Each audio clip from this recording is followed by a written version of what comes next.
Good morning everyone. Today we've got a change of scenery because I thought I would bring you into my kitchen and we're going to be doing some baking. I've got a couple of recipes lined up and I thought it would be a great idea to use Huel in all of them because I've got quite a few bags in my house, and also if you're like me you might have a few bags that have been in the back of the cupboard for a while because I probably use it a couple of times a week, but I've also got a massive massive backstop of it because it's time to bake. I've got my apron, but actually if I'm going to do this Will Tennyson style I should probably be naked. Let's get into the video.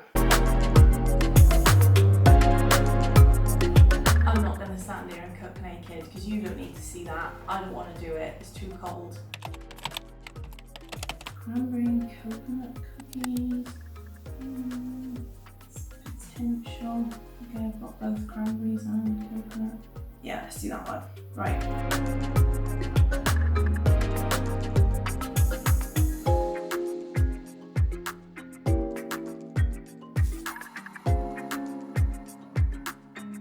As proof that I'm not a Huel fake fan, this was my entry for last year's Huel Halloween competition, which was to decorate the Huel packet in a scary way, and I very unoriginally went for the dairy industry because I think that's one of the most terrifying things in existence.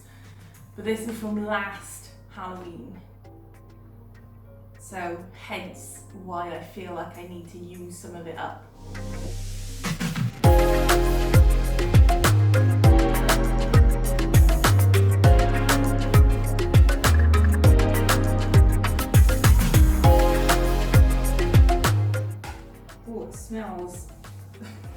It smells like Huel, but I guess that's to be expected, right?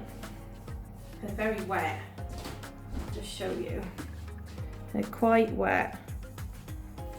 I don't make cookies very often, so here, we'll see.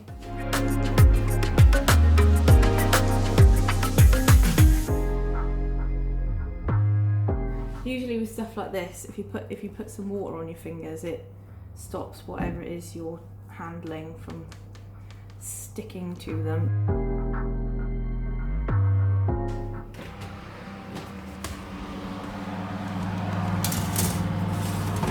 Bye! So the next thing I'm going to make is the mug cake, which isn't on their website. I just found it on a YouTube channel. Oh, there is one on the Huel discussion. Let's go with this one. I typed in Huel mug cake and it took me to the Huel discussion forum, and there's one incredibly simple recipe which is what I wanted to do, is try and do really simple ones that were just Huel and powder. This kind of looks so simple that I'm not sure it's going to taste of anything, so I might tweak it slightly, but we'll see. So, scoop water, Huel, baking powder, desiccated coconut. I'm not basic enough to use a mug, so I've got this very cute little heart-shaped ramekin that I'm going to use, and I'm going to spray it first. I'm going to put some of this apple, let me show you, some of this apple cinnamon Huel flavour powder in, keeping in with the Huel theme. It's not a scoop. I'm a fan of using the scoop as a measurer.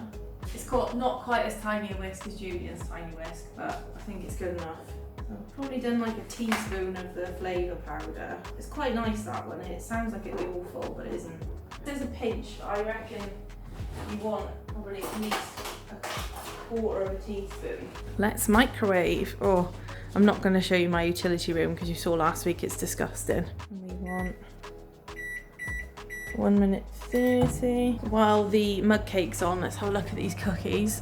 I mean, oh my god, I need to clean my oven, but they're looking cookie-ish. They're kind of melting a tad, which maybe means there's too much fat in them. That's generally what it means, or maybe I should have refrigerated them first. Watch now, the whole thing will just like explode my microwave will be on fire. Kind of looks cakey. Let's try this cake because microwave cakes are infamous for getting worse the longer you leave them. That has actually really exceeded my expectations. I reckon if you made that chocolate flavoured, you'd be relatively happy with that. I think a scoop of Huel has got like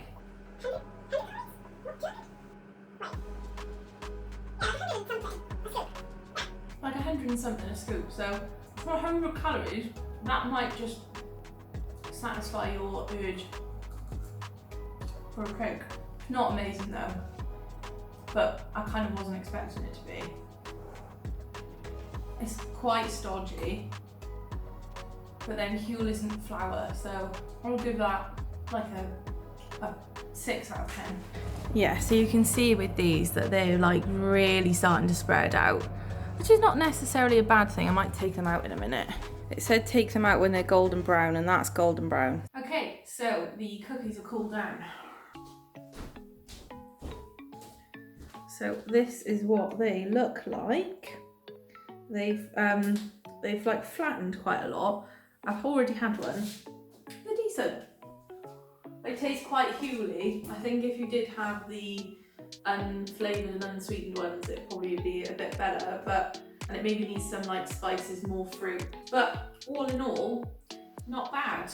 I will work out the calories and macros, which I'll put on the screen here, so you can kind of gauge whether or not it's something you would like to do. But the last thing that we're going to make is some pancakes, and that's what I'm going to have for lunch. I've got here a recipe for Huel pancakes that is literally just Huel baking powder and milk, which I'm going to make in my shaker to really get an idea. I could make it in my Ninja blender, but let's get the authentic experience. Out of character for me, I've just got a cup of tea.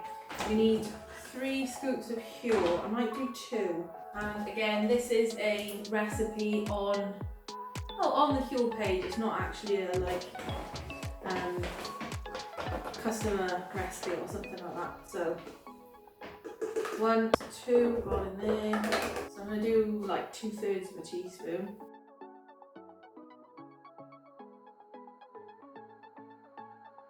So as well as being a baking connoisseur, I'm also a pancake connoisseur. I'm not going to get the griddle out today because I don't want to sully it with potentially awful pancakes, but it is the thing that people ask for when they come to my house to stay, is pancakes for breakfast.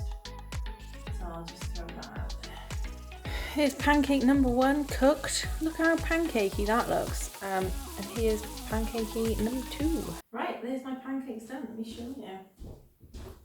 Here's my stack. I made 4. They're quite thin. They're not like fluffy American style pancakes, but let's give them a little taste. I hope these are decent because I can't really be bothered to like make anything else.